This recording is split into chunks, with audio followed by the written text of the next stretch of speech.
قالوا طائركم معكم أئن ذكرتم بل أنتم قوم مسرفون.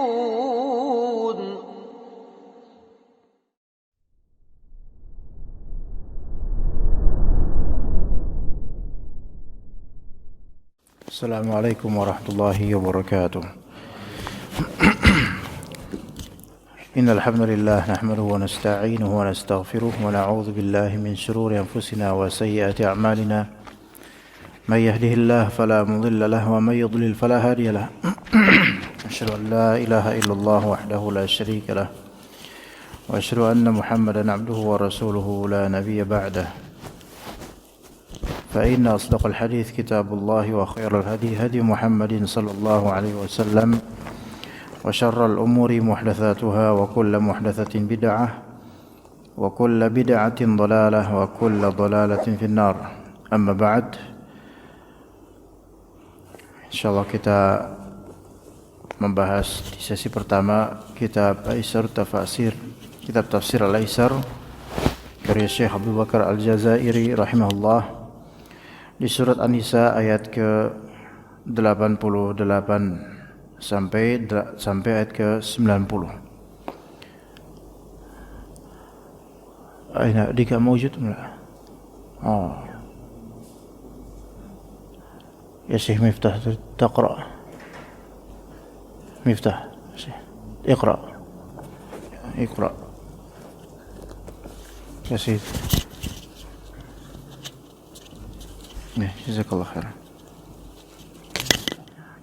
Nisa 88 sampai 90 insyaallah.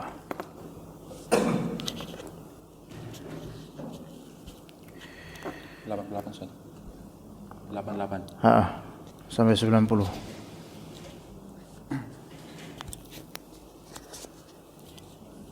Ayatnya aja atau gimana, Ustaz? Iya. Mubasyarah. Ta'awudz. أعوذ بالله من الشيطان الرجيم. فما لكم في المنافقين فئتين والله أركسهم بما كسبوا أتريدون أن تهدوا من أضل الله ومن يضلل الله فلن تجد له سبيلا ودوا لو تكفرون كما كفروا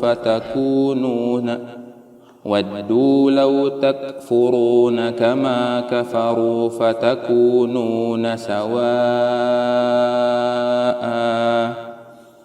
فلا تتخذوا منهم أولياء حتى يهاجروا في سبيل الله فإن تولوا فخذوهم واقتلوهم حيث وجدتموهم ولا تتخذوا منهم وليا ولا نصيرا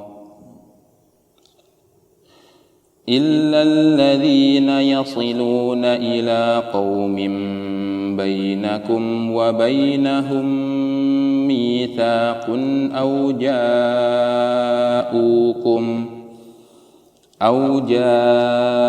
جاءوكم حصرت صدورهم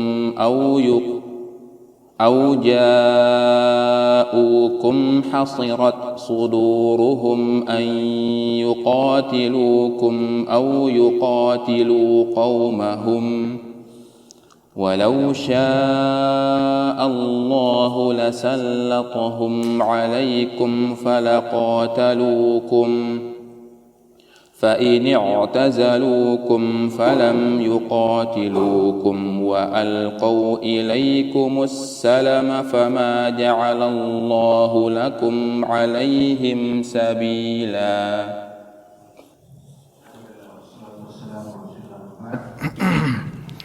Allah Subhanahu wa taala berfirman di surat An-Nisa ayat ke-88. Fama lakum fil munafiqina fi'atain. Maka mengapa kalian berpecah menjadi dua golongan dalam meninjau atau menghadapi orang-orang munafik? Di sini Allah Subhanahu wa taala mempertanyakan sikap sebagian dari sahabat Nabi radhiyallahu anhum akan atau tentang orang-orang munafik. Karena ada sebagian sahabat yang menganggap orang-orang munafik ini adalah orang mereka, yaitu sahabat juga, yaitu orang muslim, walaupun ia secara zahir Islam.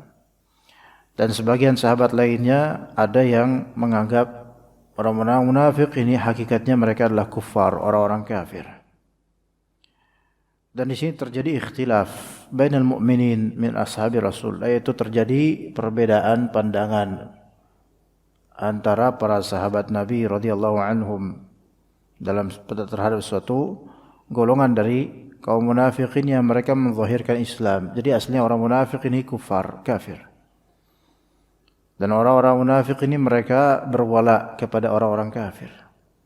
Walaupun di depan menzahirkan Islam dan pro terhadap Islam, namun hakikatnya mereka itu menyembunyikan kekufuran di hati mereka. Orang-orang munafik ini, kata para ulama, ketika turunnya ayat, ada di Mekah dan ada juga di Madinah. Di Mekah ada dan juga di Madinah. Namun di Madinah ini lebih dominan, lebih banyak. Karena tidaklah ada kemunafikan muncul kecuali setelah periode Madinah. Setelah periode Madinah muncul orang-orang munafik. Karena Islam mulai menyebarkan sayapnya. Maka orang-orang munafik itu bermunculan. Adapun di periode Mekah, maka orang munafik itu belum muncul. Karena dakwah ketika itu masih terbatas. Dan di periode Madinah ini ketika Islam sudah makin menyebar, orang-orang munafik tidak hanya berada di Madinah, melainkan ada juga yang di Mekah. Dan ada juga di Mekah. Ala kulli hal, Allah Subhanahu wa taala mempertanyakan, "Fama lakum fil munafiqina fi'atin", wahai orang-orang mukminin, orang munafik ya munafik, yaitu mereka kufar. Memang munafik, kemunafikan itu ada dua macam, yaitu nifaq i'tiqadi dan nifaq amali. Nifaq i'tiqadi yaitu kemunafikan dari segi akidah, yaitu orang-orang yang menzahirkan Islam namun hakikatnya mereka kufur kepada Allah Azza wa Jalla. Ada yang kedua yaitu nifaq amali, kemunafikan secara amalan, sebagaimana yang Nabi SAW sebutkan. Jika berbicara sering bohong, jika berjanji sering melanggar janjinya sendiri, ya. Dan juga jika berseteru dengan pihak lain, dia mengambil jalan yang fajir, berdusta, dan hal-hal lainnya. Maka kata Allah, wallahu arkasahum bima kasabu. Allah Subhanahu wa taala arkasahum, yaitu Allah Subhanahu wa taala mengembalikan mereka kepada kekafiran disebabkan usaha mereka sendiri, disebabkan ulah tangan orang-orang munafik sendiri. Ya, jadi orang-orang munafik menzahirkan Islam, Allah Ta'ala kembalikan mereka kepada kekufuran secara batin. Dengan sebab apa? Dengan sebab apa yang mereka lakukan dari dosa-dosa yang besar. Jadi dosa-dosa yang besar ini bisa menjulurkan seseorang kepada kekufuran. Bahkan kata para ulama, al-ma'siyatu baridul kufur. Kemaksiatan itu adalah pos kekufuran. Itu seseorang tidak akan dia murtad, seseorang tidak akan dia keluar dari Islam, seseorang tidak akan dia menjauhi dan anti dengan Islam kecuali pasti telah menabung dosa-dosa yang begitu besar. Gak mungkin seseorang tiba-tiba murtad, ya. Dan tiba-tiba murtad tanpa ada alasan dan sebab sebelumnya, yaitu dosa-dosa besar yang dia lakukan. Maka kata Allah, aturiduna an tahdu man adallallah, apakah kalian wahai para sahabat atau kaum muslimin, apakah kalian pengen memberi petunjuk pada orang yang telah Allah patenkan sesat? Kita tahu dalam khutbah kan kita katakan may yudlil fala hadiyalah wa may yudlil fala hadiyalah. Siapa yang sudah Allah Ta'ala vonis sesat, maka tidak akan ada yang memberinya hidayah. Artinya seseorang itu kalau sudah paten Allah Ta'ala sesatkan dan tidak ada kans untuk dapat hidayah, maka walaupun kita berusaha mengajarkannya, dia nggak bakal dapat hidayah. Orang seperti itu. Ya. Jika memang sudah Allah Ta'ala pastikan dia sesat. Apakah kalian wahai muslimin ingin atau punya kemampuan untuk memberi hidayah pada pihak yang telah Allah Ta'ala cap sesat? Ya. Wa may yudlilillah falan tajida lahu sabila. Itu siapa yang telah Allah Ta'ala patenkan kesesatan pada dirinya, itu tidak akan kamu temukan buat dia jalan menuju hidayah. Kamu tidak akan mendapatkan jalan, atau bisa juga kamu tidak akan mendapatkan jalan untuk memberi petunjuk bagi orang yang telah Allah Ta'ala sesatkan ini. Berarti pada asalnya hidayah dan hidayah dan dhalal, petunjuk dan juga kesesatan itu dari Allah Azza wa Jalla. Dari Allah Azza wa Jalla. Dan orang-orang munafik sudah jelas di sini mereka berada di dalam kesesatan. Itu sudah pasti.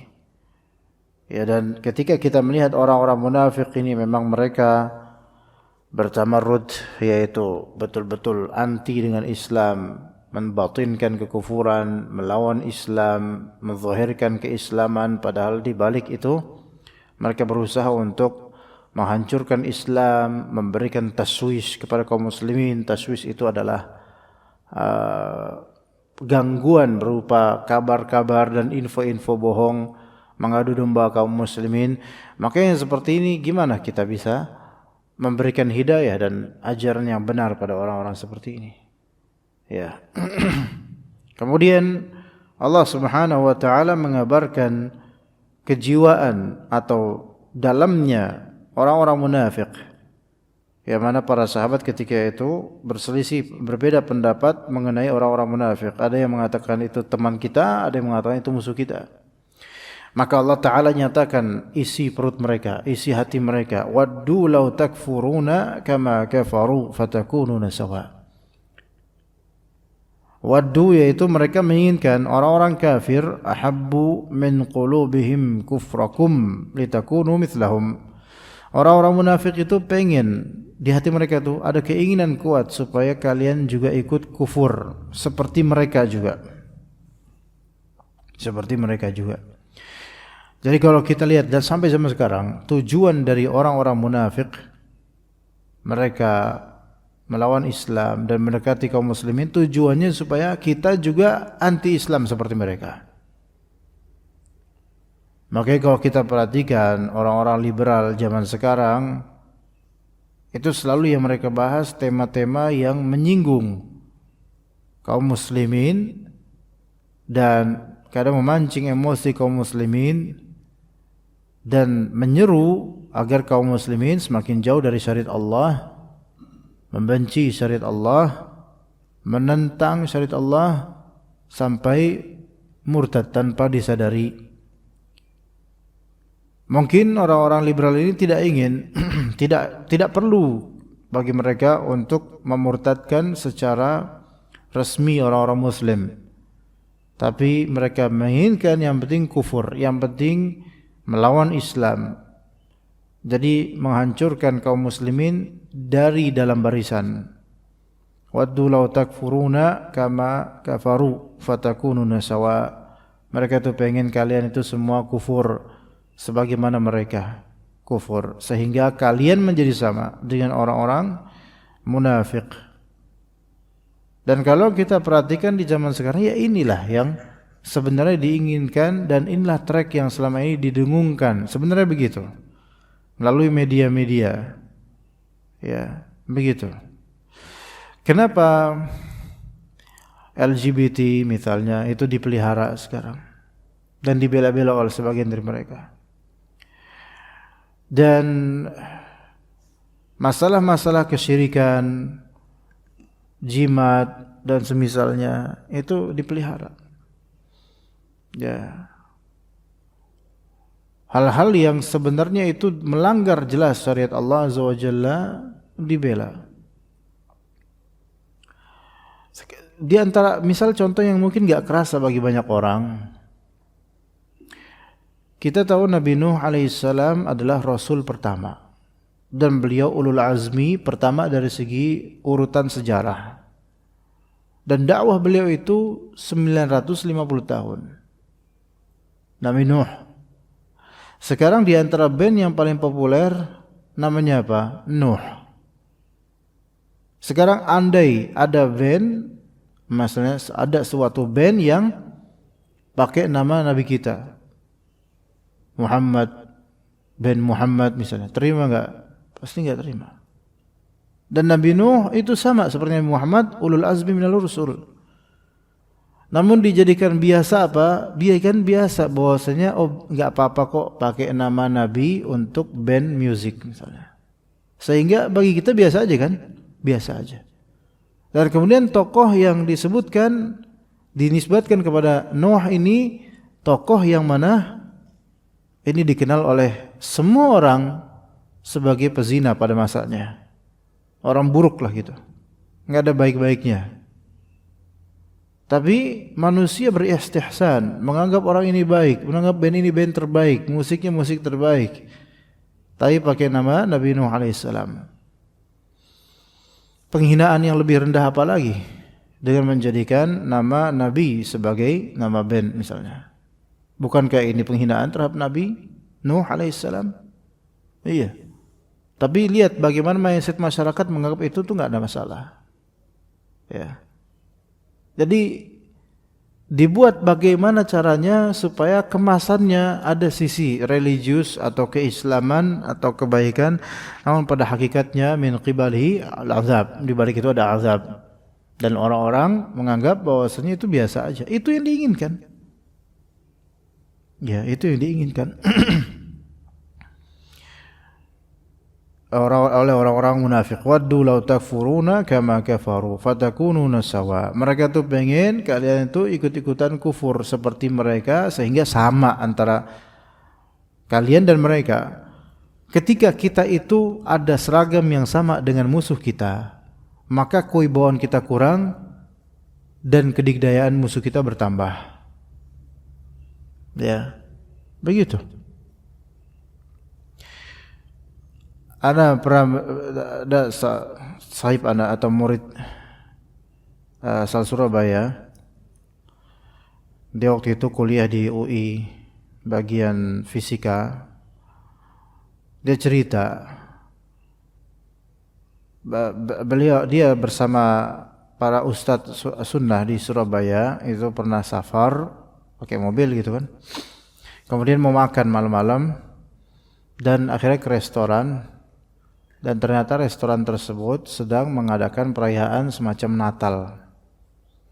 Nah, ketika mereka orang-orang Nasrani ini mereka melihat itu ada yang datang dan pakai baju jubah semua. Pakai baju jubah putih rata-rata. Itu tiba-tiba perayaan Natal tersebut langsung mereka itu orang Nasrani langsung pada kabur ngumpet semua, meninggalkan segala atribut perayaan mereka di restoran tersebut. Padahal ini enggak tahu apa-apa loh. Tiba-tiba masuk udah mendapatkan loh kok kayak gini dekorasinya. Ternyata diberitahu oleh pelayannya, "Pak, maaf Bapak Ustadz, ini kan para ustadznya. Ini sebenarnya lagi pada perayaan Natal." Bapak datang, turun dari mobil, mereka melihat dan mereka mengira Bapak akan menggerebek mereka. Padahal enggak ada apa-apa.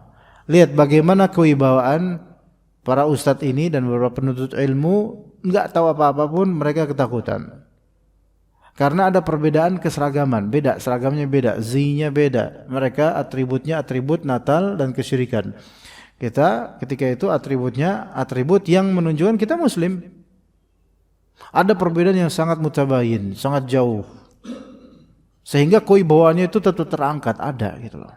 Sekarang kalau misalnya ternyata kita dan mereka ada kesamaan seragam dan khas,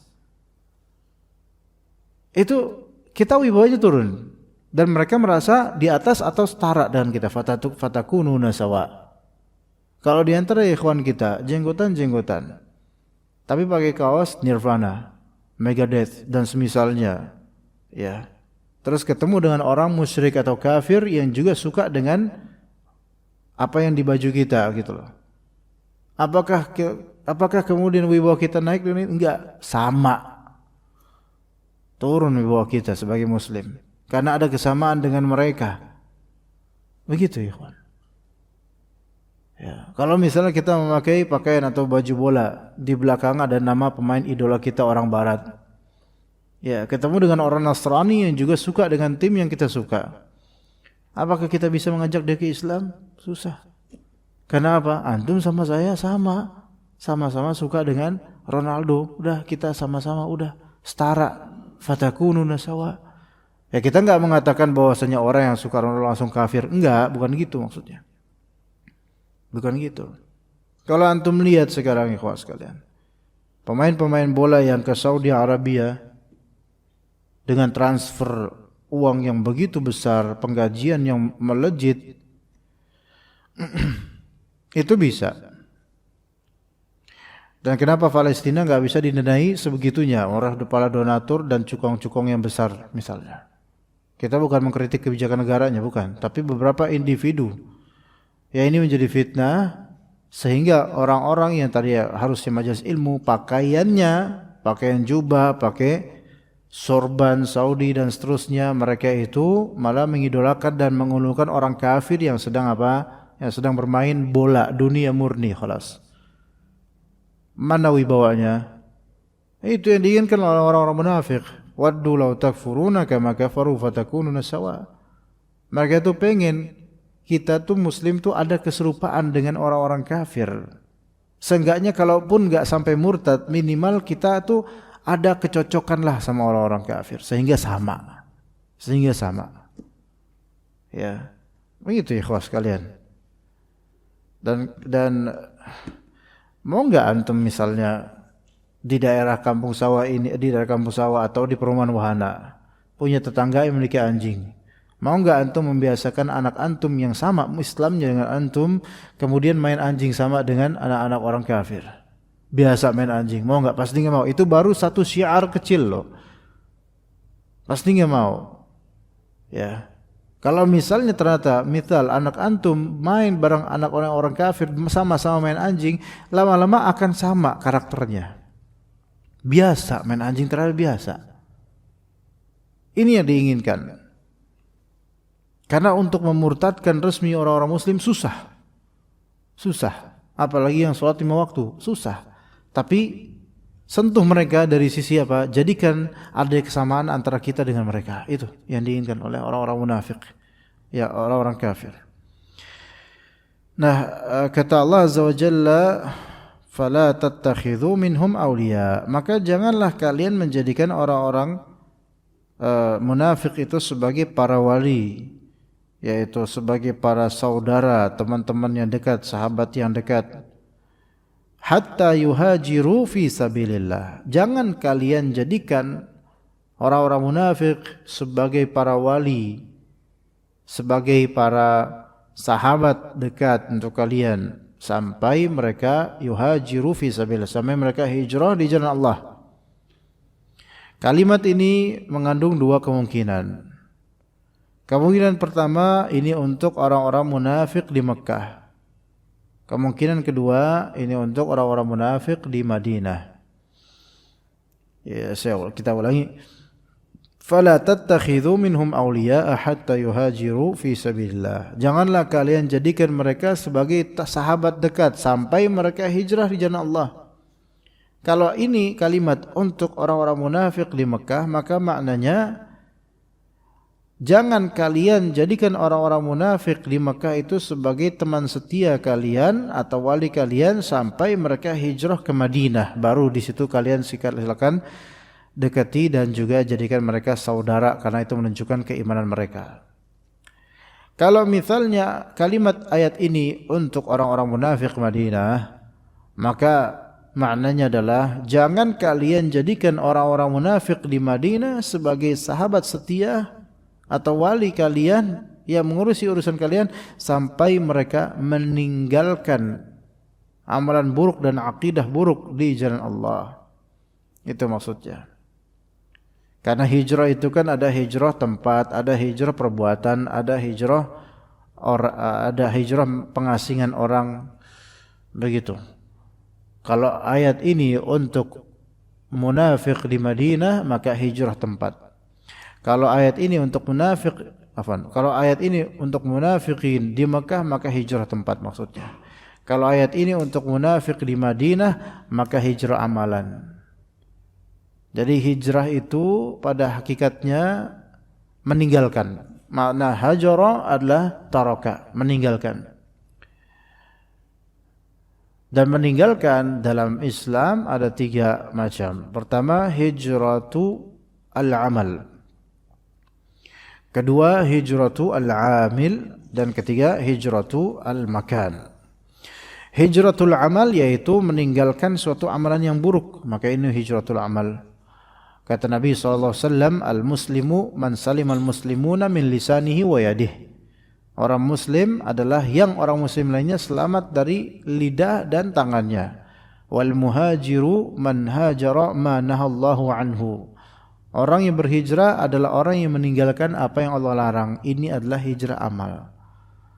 Maka kalau banyak orang sekarang ngaku hijrah, saya udah hijrah, sampai dibuat hijrah festival hijrah dan seterusnya, ini semua hanyalah keduniaan belaka.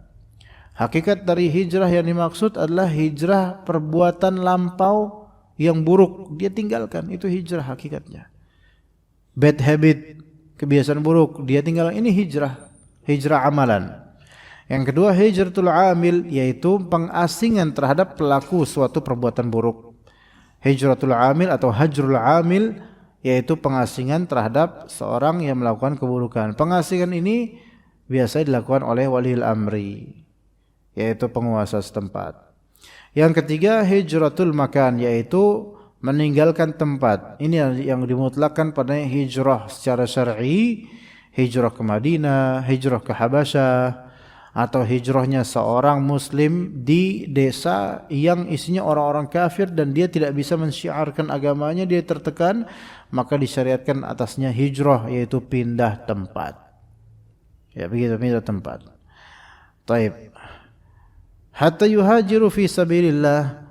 Kemudian kata Allah, fa in tawallaw fakhudhuhum waqtuluhum haitsu wajadtumuhum. Kalau mereka ternyata berpaling dari iman yang benar dan menuju kemunafikan dan kekufuran, dan mereka kemudian mensyiarkan peperangan terhadap orang-orang muslim, maka wahai orang muslim, fakhudhuhum, tarik mereka, ambil mereka, waqtuluhum, bunuh mereka, haitsu wajadtumuhum, dimanapun kalian bertemu dengan mereka. Ayat ini ayat untuk peperangan, ya, tidak untuk seluruh konteks. Makanya orang-orang kafir itu kadang-kadang pakai ayat ini dan ayat di surat Muhammad, ya, yaitu bunuhlah mereka dimanapun mereka berada, gitu. Jadi kesannya kita ini orang-orang muslim itu enggak boleh punya tetangga kafir. Ini kan bertentangan dengan bagaimana Nabi SAW punya tetangga orang Yahudi. Ya baik-baik aja, tidak dibunuh, tidak diapa, karena punya hak dan bukan kafir harbi. Ya, kita masing-masing juga punya tetangga mungkin orang-orang kafir, Nasrani atau mungkin agama lain. Dan kita sebagaimana kita punya hak, mereka juga punya hak juga dalam bertetangga. Ya khalas, kan kita enggak membunuh, enggak apa, bahkan menyakiti pun enggak, gitu loh. Tapi ayat ini kenapa kok disuruh membunuh? Karena ayat ini konteksnya itu dalam peperangan, dan itu masuk dalam syariat dan juga keputusan waliul amri, yaitu Rasulullah SAW. Kalau tidak masuk keputusan, tidak secara syar'i, maka kaum muslimin hidup dengan damai biasa. Bukankah di periode Madinah orang Yahudi banyak? Dan tidaklah mereka itu diperangi kecuali memang sudah ada penyebabnya dan juga diperintahkan oleh Rasulullah SAW. Wala tattakhidhu minhum waliyya wala nasira. Dan janganlah kalian menjadikan dari mereka sebagai wali tidak pula jangan menjadikan mereka sebagai penolong karena mereka munafik. Bagaimana kita meminta pertolongan kepada orang yang membenci kita? Gitu loh. Ya, kita curhat aja sama orang yang hasad pada kita atau benci sama kita, itu risikonya besar. Apalagi kita minta bantuan pada orang yang membenci kita, ini risikonya lebih besar lagi. Ya. Tapi kemudian kata Allah Azza wa Jalla, illa alladhina yasiluna ila qaumin bainakum wa bainahum mitsaq. Hal ini yaitu kita perangi mereka, kita ambil mereka sebagai tawanan, itu untuk orang-orang munafik yang memang menentang Islam ketika itu, tapi dikecualikan illa alladhina yasiluna ila qaumin bainakum wa bainahum mitsaq, kecuali orang-orang munafik atau kafir yang mereka itu bernaung pada suatu kaum yang memiliki perjanjian atau kontrak antara kaum itu dengan kalian. Gini misalnya, ini misalnya kita ini muslimin, kita memiliki kekuatan dan kita sedang berperang kepada suatu kaum kufar tertentu. Ya, misalnya kaum kufar dari suku ini misalnya. Kita sedang mengadakan perang dengan mereka secara ofisial. Ya. Namun ternyata ada beberapa orang dari mereka itu punya jaminan keamanan. Kita ini sebagai muslimin berperang terhadap orang-orang kafir dari keluarga atau bani atau suku fulan, suku A. Dan kita punya perjanjian perdamaian dengan suku B, sama-sama kafir. Tapi suku B ini tidak menyerang kita tidak menyerang dia. Kita ada perjanjian mitsaq damai. Nah, beberapa individu dari kaum kafir A ini itu bernaung di bawah naungan resmi kaum kafir B yang punya perjanjian sama kita. Illal ladzina yasiluna ila qaumin bainakum wa bainahum mitsaq. Kecuali orang yang punya naungan atau dinaungi oleh kaum yang memiliki ikatan perdamaian dengan kalian, maka orang ini dijamin aman, safe, jangan diperangi. Begitu loh, itu dalam Islam. Jadi beberapa individu dari kaum kafir A ini mereka punya ikatan dengan kaum B yang punya ikatan janji sama kita dalam urusan perdamaian, maka kita tidak menyerang yang ini, kita serang yang tidak ada ikatan dengan kaum B. Nah begitu dalam perang seperti itu. Dalam perang itu juga kita harus tahu mana-mana yang harus dibunuh, mana-mana yang ini ada jaminan keamanan, mana-mana yang ada kaitannya dengan orang yang kita juga jamin perdamaiannya. Gitu loh, jadi enggak sembarangan. Enggak semuanya ditebas, apapun yang ditebas. Dan perang apalagi pakai strategi. Harus tahu mana yang benar musuh yang harus diperangi dan mana yang musuh namun kita jamin keamanannya. Begitu. Jangankan itu, pohon aja enggak boleh ditebang dibakar kalau bisa. Dalam peperangan, ya jadi enggak sembarangan, ya. Auja'ukum hasirat suduruhum, dan juga ada golongan kedua yang kalian itu jangan bunuh mereka. Yaitu apa? Golongan kedua ini mereka yang datang kepada kalian, ya datang kepada kalian ngapain? Dalam keadaan hati mereka merasa keberatan untuk memerangi kalian atau memerangi kaumnya. Jadi mereka itu kaum yang di kaum A tadi, orang kaum kafir ini ada beberapa individu atau kelompok di dalamnya yang apa? Yang mereka ini sebenarnya enggak mau peperangan, enggak nyerang kalian, dan juga mereka juga enggak bisa ngelawan kaum mereka sendiri. Jadi mereka serba salah. Yang seperti ini jangan ditebas lehernya. Karena orang ini tidak punya intention untuk melawan kita. Dan mereka juga bingung kalau enggak ngelawan kita, otomatis mereka kan harusnya ngelawan kaum mereka sendiri, dimusuhi oleh kaum mereka sendiri. Maka yang seperti ini biarkan, jangan dibunuh, kasihan. Ya. Walau sya'allahu lasallatahum 'alaikum falaqatalukum. Sekiranya Allah menghendaki, niscaya Allah Ta'ala akan memberikan kekuasaan kepada orang-orang yang lemah tersebut dalam menghadapi kalian, maka pastilah mereka memerangi kalian. Artinya yang membuat keadaan semua seperti itu adalah Allah. Ya, jadi jangan, wahai kaum muslimin, jangan jumawa dengan tampilnya beberapa orang lemah di hadapanmu. Gitu loh. Ada ibrah lain di sini, yaitu apa? Ketika kita dalam kondisi atau posisi kuat, kemudian ada beberapa individu yang kita lihat melawan, dari golongan yang melawan kita namun posisi lemah, maka ketahuilah bahwa ini semua skenario dari takdir Allah Azza wa Jalla, bukan semata-mata kehebatan kita. Dan jangan terpedaya dengan dengan eksistensi orang-orang lemah tersebut. Karena kalau Allah Ta'ala berkehendak, bisa saja orang-orang lemah tersebut berbalik justru melawan kalian dan bisa lebih kuat dari kalian, gitu loh. Begitu. Jadi jangan meremehkan adanya orang lemah dan merasa bahwasannya kita ini power karena diri kita dan mereka lemah, mudah, gitu loh. Jangan. Dalam peperangan itu enggak bisa diremehin hal seperti itu, karena orang bisa berubah. Ya, fa in i'tazalukum falam yuqatilukum wa alqaw ilaikumus salama fama ja'alallahu lakum 'alaihim sabila. Tetapi jika mereka membiarkan kalian dan tidak memerangi kalian serta menawarkan perdamaian kepada kalian, artinya menyerah, maka Allah tidak memberi jalan bagimu untuk menawan dan membunuh mereka. Jadi Islam itu adil. Ya. Memberikan treatment kepada pihak lain sesuai dengan bagaimana penilaian Allah dan juga kelakuan mereka. Ya. Kita enggak bisa memberikan treatment pencuri emas batangan dengan pencuri ayam. Treatmentnya beda. Karena quantity dan quality pencuriannya itu beda.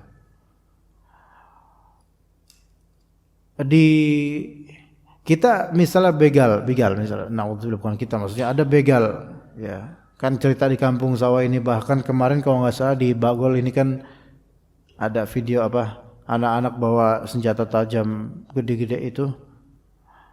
Treatment kita kepada yang seperti ini dengan orang yang cuma ngejamret itu beda. Ya, mana yang lebih bahaya? Ya jelas yang bawa senjata tajam terang-terangan, apalagi malam hari di semak-semak misalnya. Ya, beda. Maka yang seperti ini harus lebih keras gitu penyikapannya dibandingkan dengan mungkin jamret yang memang dia cuman jamret doang biasa, udah enggak ngapain, enggak bawa senjata tajam. Ya, dalam Islam itu hal-hal itu dilihat juga dari indikasinya, apa motifnya, apa dorongannya kok bisa begitu, dan seperti apa perbuatannya, itu juga harus dilihat. Ya, maka orang-orang yang mereka membiarkan kalian, yaitu tidak melawan kalian, tidak memerangi, dan bahkan menawarkan perdamaian, maka berikan treatment yang baik. Jangan kalian perangi mereka, jangan kalian bunuh mereka. Ya, seperti itu, ikhwas sekalian, dalam menghadapi orang-orang yang berbeda keyakinan. Ya, cuma namanya perang itu diresmikan oleh waliul amri. Kita enggak boleh sekarang mengklaim perang, ya, kita perang lawan ini misalnya. Enggak boleh. Ya. Kecuali ketika waliul amri itu meresmikan ini terjadi peperangan. Ayo kita serbu mereka, baru fadl. Waliul amri ini maksud waliul amri yang resmi. Resmi pemerintahan. Waktu dulu ana dakwah di Kalimantan, Pontianak 2005-2006. Ya, kita tidak menyebutkan suku, tapi suku tersebut antum tahulah, suku Kalimantan. Ana punya murid, banyak ketika itu murid, masih kelas 2 SMP, dia perempuan, dan tiba-tiba bapaknya datang ke pesantren ketika itu di Pontianak dan mengabarkan bahwasanya bapaknya ini kabur dari kampung. Karena apa? Di kampungnya tersebut terjadi pembantaian terhadap suku fulan yang muslim di kampung itu. Ya, kita enggak boleh nyebut nama suku, ya. Suku fulan di kampung itu, ya, jadi suku asli Kalimantan yang mana suku tersebut sebenarnya ada apa? Ada cabang-cabang kabilahnya sebenarnya. Di kabilah mereka ini di satu desa yang muslimnya itu dibantai, dan satu desa itu dijaga oleh orang-orang kafir supaya enggak ada yang keluar dan dibantai oleh mereka. Ini enggak ada di berita. Enggak ada di berita, tahun 2006 enggak ada di berita. Itu di pedalaman. Ya. Itu terjadi yang seperti itu, ya, kaum muslimin dibantai tanpa sepengetahuan media sama sekali, dikurung desa tersebut. Dan alhamdulillah bapak ini berhasil untuk keluar, dengan perjuangan keluar dan pergi safar menuju ke pesantren anaknya untuk mengabarkan apa yang terjadi di kampungnya. Itu terjadi 2006. Itu terjadi sekian tahun setelah kejadian antara suku di Kalimantan dengan suku Madura. Dulu terjadi di banyak tempat di Kalimantan Barat. Itu memang dulu sensitivitasnya tinggi sekali. Sampai suku asli di situ bisa mencium, orang asli Madura bisa mencium ketika itu. Tapi yang berita 2006 ini yang wali murid anak ini, dia orang suku asli situ, sama-sama suku asli situ, tapi dibantai orang-orang Islamnya di desa tersebut. Itu terjadi itu. Nah, yang kalau kayak gini memang perang. Ya, tapi karena waliul amri nggak tahu, maka ya nggak terjadi apa-apa. Khalas, hilang itu orang-orang itu. Qadarullah, apalagi kemudian kalau nggak salah gubernur Kalimantan Barat atau mungkin gubernur atau bupati Pontianak atau gubernur kau provinsi apa? Gubernur bukan? Ya. Di tahun-tahun kemudian yaitu malah orang Nasrani. Ya.